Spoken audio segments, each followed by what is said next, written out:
আসসালামু আলাইকুম এভরিওয়ান, কেমন আছেন সবাই? তো আজকে চলে যাব হচ্ছে স্টুডেন্টকে দেখতে, কারণ ওর হচ্ছে ডেঙ্গু জ্বর হয়েছে। সো আমার সময় হচ্ছিল না, যেহেতু বৃহস্পতিবার দেখা যাচ্ছে স্কুল 1টা বাজে ছুটি হয়, তো প্রাইভেট আগেভাগে শেষ করে তো বিকেলের দিকে ভাবলাম আর কি ওকে একটু দেখে আসি। আর আমি তো মনে করেন বাসায় থাকা মানে কি, বাসার আশেপাশে বাসায় যত বাচ্চা কাচ্চা আছে সব আমার সাথে ঘুরবে, ওদের নিয়ে ঘুরতে হবে। মানে এক কথায় ওরা আমার জন্য পাগল।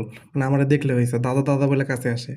সো ওরে দেখার জন্য আমি যাইতেছি, আমার বোন যাইতেছে। ওটা হচ্ছে সামনে যে আমার বোন জামাই, ও হচ্ছে আর্মিতে জব করে, তো ছুটিতে আসছে। তো হচ্ছে গিয়ে ফ্যামিলির সবাই মিলে যাবো ওকে দেখতে। মানে দেখা শেষ হলে বোন আর আর বোনের জামাইকে যাবে অন্য জায়গায় ঘুরতে, আর আমরা চলে আসবো আম্মু আর আমি বাজার করে। তাই আমরা বের হয়ে পড়লাম ওকে দেখার জন্য। আর মনে করেন এই যাওয়ার আগে ভাবলাম যে কী নেওয়া যায়? তো ভাবলাম যে যেহেতু ওর ডেঙ্গু জ্বর হয়েছে, ডেঙ্গু জ্বরের মূল ওষুধই হলো ডাব।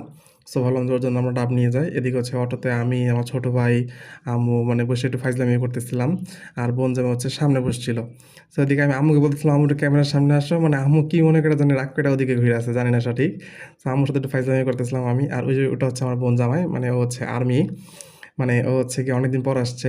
এই প্রায় ৩ মাস পর আসছে। মানে ও ছুটিতে ৩ মাস পর ছুটি পায়। আর এদিকে আমি, আমার বোন আর আমার ছোট ভাই মিলে ফাইজলামি করতেছিলাম। তো আম্মু এদিকে ভাবতেছিল মানে কি নেওয়া যায়, কি নেওয়া যায়?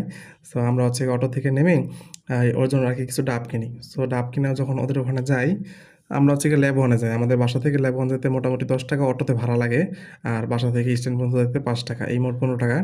সো এখানে হচ্ছে ওর জন্য ডাব কিনতেছিলাম। ডাব কিনে হচ্ছে গিয়ে আমরা ল্যাব ওয়ানে যাই। আর ওখানে গিয়ে ভিডিওটা নিই নাই কেন? দেখা যাচ্ছে ও একটা অসুস্থ মানুষ। দেখা যায় ভিডিওতে এই আনলাম।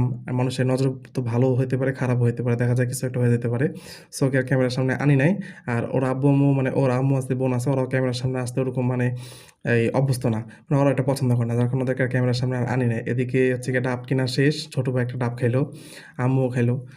আমি খাই নাই। আমার কেন জানি ডাব খাইতে ভাল লাগে না। যদিও এটাতে অনেক প্রোটিন আছে। আপনারা চেষ্টা করবেন একটা ডাব খাওয়ার। এখন হচ্ছে ডাবটা নিয়ে আমরা যাবো হচ্ছে ল্যাব 1। ও ল্যাব 1 এই ছিল। আর ল্যাব 1 এ যাইয়া দেখি ভাই এত মানুষ ভিড়, কি পরিমাণ যে মানুষ অসুস্থ, সেটা হাসপাতালে না গেলে বোঝা যায় না। সুস্থতা যে আল্লাহ তাআলা কত বড় নিয়ামত, সেটা হাসপাতালে গেলেই বোঝা যায়। সো কেমন লাগলো জানাবেন।